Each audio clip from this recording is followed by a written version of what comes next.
ദിവ്യതേജസ്സിന്റെ പ്രഭാവം. ആയിരക്കണക്കിന് ഭക്തർക്കിടയിൽ വിശപ്പില്ലായ്മ, ശരീരഭാരം കുറയൽ, വയറ്റിലെ വിട്ടുമാറാത്ത വേദന, മറ്റ് ശാരീരിക ബുദ്ധിമുട്ടുകൾ എന്നിവ കാരണം എന്റെ പൊതുവായ ആരോഗ്യം മോശമായിക്കൊണ്ടിരിക്കുന്നതായി ഞാൻ കണ്ടെത്തി. ഒരു ദിവസം പ്രത്യേകിച്ച് എന്റെ ശരീരത്തിന്റെ വലതുഭാഗത്ത് കഠിനമായ വേദന പെട്ടെന്ന് അനുഭവപ്പെട്ടു. അതുവരെ ഞാൻ സ്വയം ചികിത്സിക്കുകയായിരുന്നു. വരാനിരിക്കുന്ന ബാബയുടെ ജന്മദിനത്തിൽ പങ്കെടുക്കാൻ പുട്ടപർത്തിയിലേക്ക് പോകേണ്ടതുണ്ടെന്നോർത്ത് ഞാൻ ഞങ്ങളുടെ കുടുംബ ഡോക്ടറും അടുത്ത സുഹൃത്തുമായ ഡോക്ടർ കെ.വി. കാമേശ്വര റാവുവിന്റെ അടുത്തേക്ക് പാഞ്ഞുചെന്നു. അദ്ദേഹം എന്നെ പരിശോധിക്കുകയും എന്റെ അശ്രദ്ധയെ ശാസിക്കുകയും ചെയ്തുകൊണ്ട് ഡോക്ടർ കാകർല സുബ്ബ റാവുവിന്റെ എക്സ്റേ ഇൻസ്റ്റിറ്റ്യൂട്ടിൽ പോകാൻ നിർദ്ദേശിച്ചു. എനിക്ക് ബേറിയം മീൽ നൽകുകയും 3 വ്യത്യസ്ത ഭാവങ്ങളിൽ എക്സ്റേ എടുക്കുകയും ചെയ്തു. അടുത്ത ദിവസം ഞായറാഴ്ചയും അവധിയായതിനാലും എക്സ്റേ ഫിലിമുകളും റിപ്പോർട്ടുകളും തിങ്കളാഴ്ച ശേഖരിക്കാൻ എന്നോടാവശ്യപ്പെട്ടു. അന്ന് ഉച്ചതിരിഞ്ഞ് ഡോക്ടർ എന്റെ ഓഫീസിലേക്ക് ഫോൺ ചെയ്യുകയും എക്സ്റേ ഇൻസ്റ്റിറ്റ്യൂട്ടുമായി ചർച്ച നടത്തിയതായി അറിയിക്കുകയും ചെയ്തു. 10 ദിവസത്തെ അവധിയെടുത്ത് വീട്ടിൽ വിശ്രമിക്കാനും ചികിത്സയെക്കുറിച്ച് ഉപദേശിക്കാൻ രാത്രി എന്റെ വീട്ടിൽ വരാമെന്നും അദ്ദേഹം പറഞ്ഞു. അവധിയെടുക്കുന്ന കാര്യത്തിൽ ഞാൻ അദ്ദേഹത്തെ പൂർണ്ണമായും അനുസരിച്ചു. ഓഫീസിൽ നിന്ന് വീട്ടിലെത്തിയ ശേഷം പുട്ടപർത്തിയിൽ നിന്ന് മടങ്ങിയ ശേഷം ചികിത്സ ആരംഭിക്കാം എന്ന് ഞാൻ കരുതി. അതിനാൽ ഞാൻ എന്റെ യാത്രാസാധനങ്ങൾ പാക്ക് ചെയ്ത് ബസ് സ്റ്റാൻഡിലേക്ക് പാഞ്ഞു. കഠിനമായ രാത്രി യാത്രയും പരുക്കൻ റോഡുകളും കൂടിയായപ്പോൾ ശാരീരിക അസ്വസ്ഥതയും ബലഹീനതയും എന്നെ വിറപ്പിച്ചു. അടുത്ത ദിവസം രാവിലെ ഞാൻ പുട്ടപർത്തിയിലെത്തിയപ്പോൾ എങ്ങനെയോ സ്കാർഫും ബാഡ്ജും ധരിച്ച് ബാബയുടെ ദർശനത്തിനായി ഞാൻ നിന്നു. മന്ദിരം പണികൾ നടന്നുകൊണ്ടിരിക്കുകയായിരുന്നു. ബാബ അംഗീകരിച്ച മുഖപ്പ് പ്ലാനിന്റെ അടിസ്ഥാനത്തിൽ ആർക്കിടെക്റ്റിന്റെ മേൽനോട്ടത്തിൽ മേസ്തിരിമാരുടെ സഹകരണത്തോടെ ഏകദേശം 25ഓളം സന്നദ്ധപ്രവർത്തകർ ചീസലുകളും ചുറ്റികകളും ഉപയോഗിച്ച് ചുവരുകൾ, തൂണുകൾ, സൺഷെയ്ഡുകൾ എന്നിവ ചെത്തിമിനുക്കുന്ന പണിയിൽ ഏർപ്പെട്ടിരുന്നു. അപ്പോഴേക്കും വരാന്തയിലുണ്ടായിരുന്ന ബാബ സ്വാഗതം ചെയ്യുന്ന പുഞ്ചിരിയോടെ എന്നെ നോക്കുകയും എന്നെയും ഖിയാൽദാസിനെയും ഹൈദരാബാദ് ചൂണ്ടിക്കാണിച്ചുകൊണ്ട് പ്രഫുൽ പട്ടേലിന് ഹൈദരാബാദ് ചില നിർദ്ദേശങ്ങൾ നൽകുകയും ചെയ്തു. പട്ടേൽ തന്റെ അടുത്തേക്ക് വരാൻ എനിക്കും ഖിയാൽദാസിനും ആംഗ്യം കാണിച്ചു. ഞാൻ വരാന്തയിലേക്ക് നടന്നപ്പോൾ ബാബ കുറച്ചു മുന്നോട്ട് വന്ന് എന്റെ മുന്നിൽ നിന്നു. ഞാൻ അദ്ദേഹത്തിന്റെ പാദങ്ങളിൽ തൊട്ടു. ഞാൻ എഴുന്നേറ്റപ്പോൾ അദ്ദേഹം മന്ത്രിച്ചു, "നീയും മുകളിലേക്ക് പോകൂ." ഞാൻ വേഗത്തിൽ നടന്ന് മുകളിലേക്കുള്ള പടികളിൽ വെച്ച് അവരെ പിടികൂടി. ഞങ്ങൾ ബാബയുടെ മുറിയിലെത്തിയപ്പോൾ പട്ടേൽ പറഞ്ഞു, അദ്ദേഹത്തിന്റെ മുറിക്ക് പുറത്തുള്ള സൺഷെയ്ഡ് ഞങ്ങൾ മൂവരും ചേർന്ന് പൊളിച്ചുമാറ്റാൻ സ്വാമി നിർദ്ദേശിച്ചിരിക്കുന്നു. അദ്ദേഹത്തിന്റെ മുറിയിലേക്ക് പൊടി കയറുന്നത് തടയാൻ ഞങ്ങൾ ജനലുകൾ അടയ്ക്കുകയും ഓരോരുത്തരും ഓരോ ചുറ്റികയുമായി സൺഷെയ്ഡിന് മുകളിലേക്ക് ഇറങ്ങുകയും ചെയ്തു.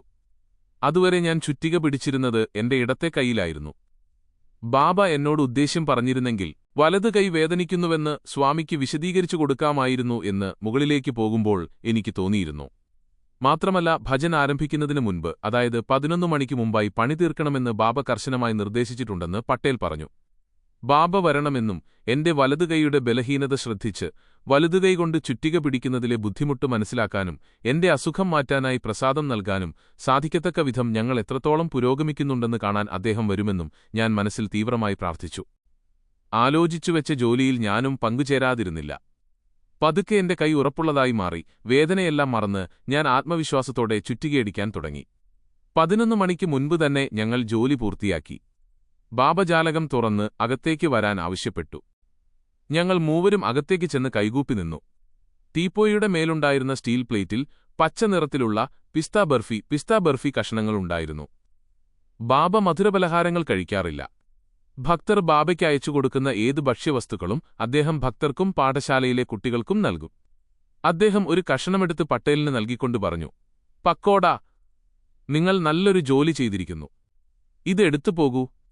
പട്ടേൽ ബാബയുടെ കാലിൽ തൊട്ട് വണങ്ങി മധുരപലഹാരം വാങ്ങി പുറത്തേക്ക് പോയി. പിന്നീട് അദ്ദേഹം ഒരു കഷണം ഖിയൽദാസിന്റെ കയ്യിൽ വെച്ചുകൊടുത്തു പറഞ്ഞു, "നിങ്ങളും നല്ലൊരു ജോലി ചെയ്തിരിക്കുന്നു ബോണ്ട. ഇതും എടുത്തു പോകൂ." അദ്ദേഹവും അതുപോലെ ചെയ്ത് പുറത്തേക്ക് പോയി.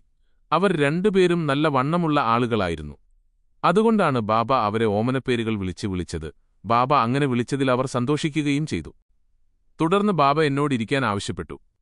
ആ ബർഫിയിൽ നിന്നൊരു കഷണമെടുത്ത് അദ്ദേഹം 2ആയി മുറിച്ചു. ആ 2 കഷണങ്ങളിൽ ഒരെണ്ണം എനിക്ക് തന്നുകൊണ്ട് പറഞ്ഞു, "ഇത് കഴിക്കൂ. നിങ്ങളുടെ കൈകളിലെ വേദനയ്ക്കുള്ളതാണിത്."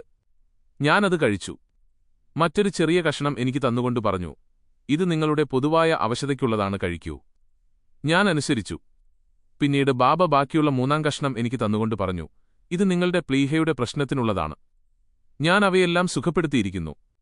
വായിൽ മധുരം മായാതെ ഞാൻ അദ്ദേഹത്തിന്റെ കാൽക്കൽ വീണ് വണങ്ങി താഴെ ഇറങ്ങി കുറച്ചു സമയത്തിനകം ആരംഭിക്കാനിരുന്ന ഭജനവരിയിലേക്ക് എന്റെ സഹപ്രവർത്തകരോട് നടന്ന കാര്യങ്ങൾ പറഞ്ഞു ചെന്നിരുന്നു. ഞാൻ ഒത്താഴ്ചയ്ക്ക് ശേഷം ഹൈദരാബാദിലേക്ക് മടങ്ങി. പിറ്റേ ദിവസം ഡോക്ടർ കാമേശ്വര റാവു എന്റെ വീട്ടിലെത്തി. എന്റെ പ്ലീഹയ്ക്കുണ്ടായ പരിക്കിന്റെ വ്യാപ്തി ബോധ്യപ്പെടുത്താൻ അദ്ദേഹം എക്സ്റേ ഫിലിമുകൾ എന്നെ കാണിച്ചു. എന്റെ പുട്ടപർത്തി അനുഭവത്തെക്കുറിച്ച് ഞാൻ അദ്ദേഹത്തോട് പറഞ്ഞു. നിങ്ങൾക്ക് ബാബയെക്കുറിച്ചും അദ്ദേഹത്തിന്റെ അത്ഭുതങ്ങളെക്കുറിച്ചും പിന്നീട് എന്നോട് പറയാം. ഇപ്പോൾ ഒരു ഡോക്ടറെ ലിസൺ ചെയ്യൂ. ഉടൻ തന്നെ ഒരു ആശുപത്രിയിൽ പ്രവേശിക്കപ്പെട്ടില്ലെങ്കിൽ അത് നിങ്ങളുടെ സ്വന്തം മരണത്തിന് കാരണമാകും. ഞാൻ കാര്യം മയപ്പെടുത്തി പറയുന്നില്ല, അതായിരുന്നു അദ്ദേഹത്തിന്റെ മുന്നറിയിപ്പ്. ശരി, എന്നെ ആശുപത്രിയിൽ കൊണ്ടുപോകാൻ ഞാനൊരു ശുഭദിനം നിശ്ചയിക്കാം, ഞാൻ ചിരിച്ചുകൊണ്ട് മറുപടി പറഞ്ഞു. എന്റെ വിഡ്ഢിത്തത്തിൽ അതൃപ്തി പ്രകടിപ്പിച്ച് അദ്ദേഹം മടങ്ങിപ്പോയി. അത് എന്നോടുള്ള അദ്ദേഹത്തിന്റെ സ്നേഹത്തെ മാത്രമാണ് കാണിക്കുന്നത്. എന്നാൽ 22 വർഷങ്ങൾ കഴിഞ്ഞുപോയി. ഇന്നുവരെ ആ ശുഭദിനം വന്നിട്ടില്ല. ബാബയുടെ ശാസനകളിലും പ്രശംസകളിലും അടങ്ങിയിരിക്കുന്ന അനന്തമായ ദിവ്യമായ മാതൃസ്നേഹത്തെക്കുറിച്ച് നിങ്ങളോട് പറയാൻ വേണ്ടി മാത്രമാണ് ഞാൻ ഈ സംഭവം ഉൾപ്പെടുത്തിയത്, അല്ലാതെ ബാബ ജീവൻ രക്ഷിച്ച വലിയൊരു ഭക്തനാട് എന്നെ ചിത്രീകരിക്കാനല്ല. എല്ലാറ്റിനുമുപരിയായി ഞാനൊരു VIP യുമല്ല, എന്റെ ജീവിതം അത്ര വിലപ്പെട്ടതുമല്ല.